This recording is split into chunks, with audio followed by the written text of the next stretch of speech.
Hello and welcome to Billy Ho Sports Kentucky Derby 150. Today's show, we'll just not really any breaking news. I actually haven't looked anything up today as far as anything breaking.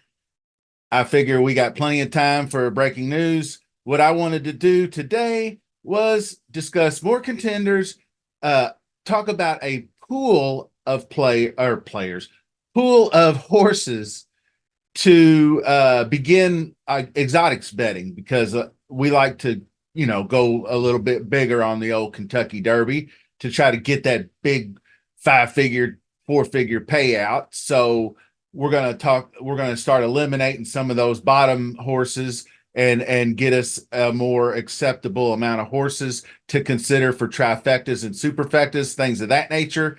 We're going to talk more about pace, including the final fractions theory that's kind of popped up. And it's been around for a while. We'll talk about that. So stick around. We're going to also peruse my Kentucky Derby playlist.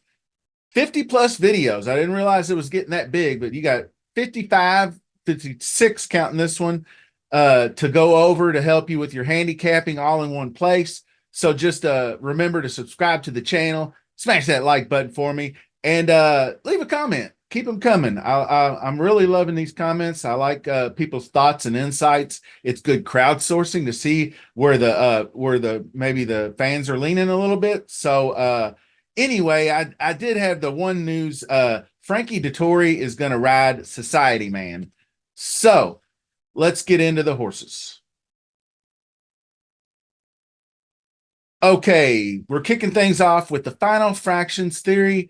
Jeannie Rees, horse racing sports writer extraordinaire. She's been with the Courier Journal, my local newspaper, since like 1981, writing about horses.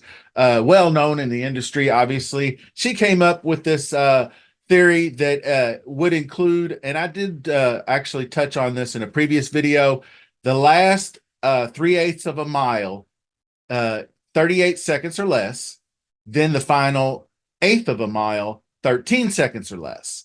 It's a nice gauge to see how horses are finishing the races, how strong they will be going down that crucial stretch run in the Kentucky Derby.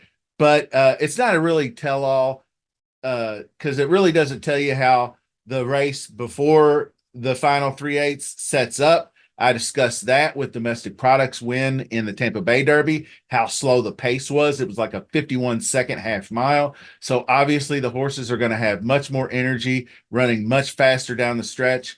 So that's a contributing factor.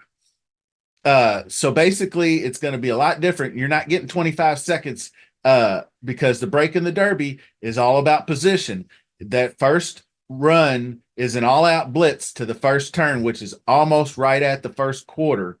And because you want to, one, get position to save ground, two, definitely avoid being caught wide, and you want to avoid all your traffic and getting your horse bumped around and things of that nature. So looking at the last 4 Kentucky Derbies, it's pretty much an even split. We got 2 front runners, 2 closers. And looking at the times they ran, I'm going to put up a graphic here in a minute. What I wanted to do was look at the quarter, half, 3/4 mile, the full fractions you see. But what I wanted to do was add in each quarter mile and how the time changes. Like the first quarter mile is going to be like 21, 22 seconds. The second quarter is going to be more like 23, 24. Then that third quarter and the fourth quarters are going to be like 24, 25. So because I want to see how, and in these scenarios, how the horses settled in after that opening quarter when they get into that first turn. Excuse me. Authentic and Medina Spirit were out front. They basically wire to wire. So their times are up there. Then I look back at the 2022. That was the one where Rich Strike broke through. It was an amazing race, stole the show. he began his opening quarter in 18th place. But if you watch that overhead view, uh, he is weaving in and out of Sonny Leon, I think was the jockey. I might be wrong about that. But anyway, uh, he was weaving in and out of horses like crazy. It was like parting the Red Sea. Every spot he went to opened up for him, and then he got to the inside around the while Epicenter was making his move from fifth to the lead at the 1 mile marker. He was in the lead, and he really looked like he was. I thought he had it coming down the stretch, and then all of a sudden, a horse to his inside comes running along right at the tail end, and that's Rich Strike, and he comes off about a half a length ahead, and really, I don't think Joel Rosario saw him coming from the inside. Jockeys, when they get that lead, they're always looking back over their right shoulder and not so much to the left shoulder. He probably thought he was clear, but he wasn't. It was too late by then anyway. So my takeaway in this whole deal is your horse needs speed. They don't have, it's not running style, it's speed. So like Catchy Freedom is fast. He's a closer. He has speed. So this pace is basically like this. If you're running a slower pace, if you're used to running slower paces like Domestic Product, and I pointed this out on X/Twitter in a post. In the 4 races Domestic Product has run, 2 of them have had 25-second, 50 plus. I think the Tampa Bay Derby was 51 seconds at a half mile. So he was able to run down the stretch and win those races. The other 2 that he lost were races that had faster paces, were more like 23 seconds, 24 seconds at the quarter. And then the half was more like 47. I can't recall off the top of my head what the fractions were, but he lost those races by double digits. He finished like 4th, 5th, whatever. One of them was 16 lengths behind the winner. The other one was 12 lengths behind the winner. So that leads me to believe that he didn't have the speed to keep up with a faster pace. So they may be able to change tactics, and he may have matured since then. He may be fitter. He may be a little bit faster.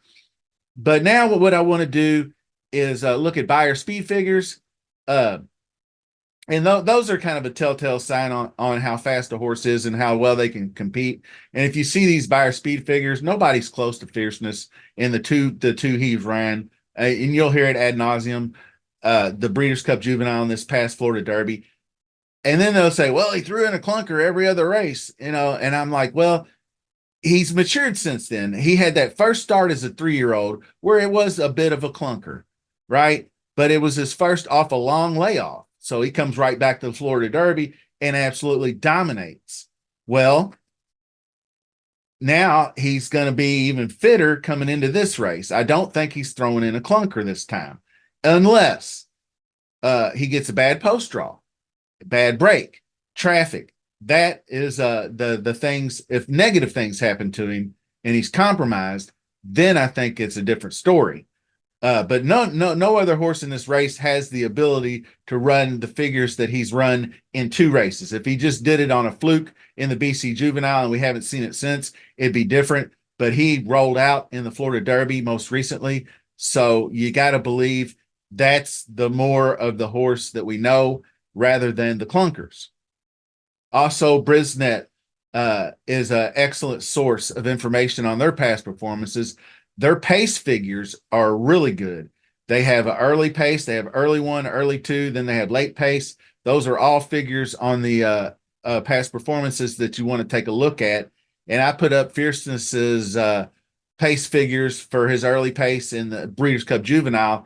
I didn't have the ones from the Florida Derby, but I have to assume they're similar. He's running 99s and 105s in the early pace, and that is phenomenal. Nobody else is close to that. So what I've also listed is the running styles of these horses, and so you can take a look. And basically, the legend is behind me as well. The E is the early speed horse. That's the ones that like to get out to the lead, like Dornoch and Sino. EP is the early pressing speed, where they can take the lead if it's there, but they also like to be just off the lead to the right. That second place horse just tracking the leader or third place right in there in that first flight. That's an up close horse like Fierceness or Just a Touch. P is for Presser, or you'll hear Stalker. Those are the ones that lay just off in the next flight, fifth, sixth, seventh place, tracking, stalking the pace, so to speak. Just Steel, Stronghold, Mystic Dan. Mystic Dan's changed to that style and been very successful recently. And the S is for Closer or Sustained Running, which is your Sierra Leones, your Catching Freedoms, and your Honor Maries. So your pool of horses are going to correlate to the amount you want to bet, obviously. So if you're betting a couple $100 on this one race, you can expand your pool. What I have done, and this is where we'll finish up, my most recent top 10, because I think they're all really good and they're all potential to hit the board. So I started there, and then I added in what I've seen recently from Resilience and Society Man.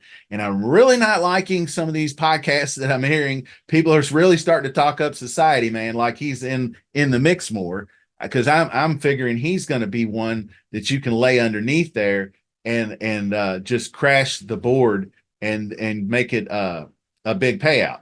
So obviously, most of your casual fans and people that bet this race it's going to be a small fraction of those that have this information. So consider yourself not fortunate, but in the know, where you have a leg up on, say, your fellow bettors, where you have a little bit more information than them by watching these shows. Appreciate you watching my show. Subscribe, smash that like, as always, much appreciated. So, Resilient Society Man, make it an even dozen. And this way you'll have a couple potential bombs in there. I like the way both those horses briefly have been working. Resilience has been getting a lot of a talk about how good he looks on the track, confident, and all that stuff. And Society Man, I talked about the other day when he had his work with Dornoch. He looked every bit as good or better than Dornoch going around that track. And obviously, I went and looked him up more. He has a really good pedigree, too. Sired by Good Magic, who is sires Dornoch, sired Mage, last year's winner. He's multiple graded stakes winning sire, and he's half brother to those. And but his dam, on his dam side, his dam's sire is Colonel John, and she's also a granddaughter to Tisnow. So he's got Colonel John and Tisnow blood, which has that classic distance. Tisnow won the Breeders' Cup Classic. Colonel John, I believe, the Travers. And plus another little tidbit: you see these; they're all considered 3-year-old horses. A horse born on January 1st is a 3-year-old, and a horse foaled on April 19th.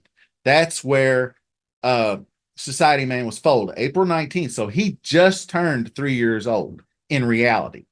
So these horses mature exponentially from 2 to 3. So I thought that was kind of interesting that he might be a late bloomer. So that's something to keep in mind. Our next show, we're going to have the post position draw. We're doing that. It's Saturday night, night racing. The track opens up. I can't wait to see it. I don't think I'm going to be able to get out there just yet, because I really, really want to see what that new paddock looks like. I was hoping I'd maybe just take a trip out there and just walk the grounds and try to get in there and get a little look-see, but I haven't had time to do that just yet.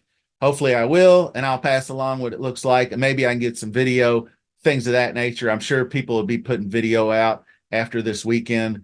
But anyway, we'll put together the final pool. Maybe we'll narrow things down to a handful of contenders for the win as well. So I really appreciate you watching. Thanks so much. Stay engaged. And till the next time, see you soon.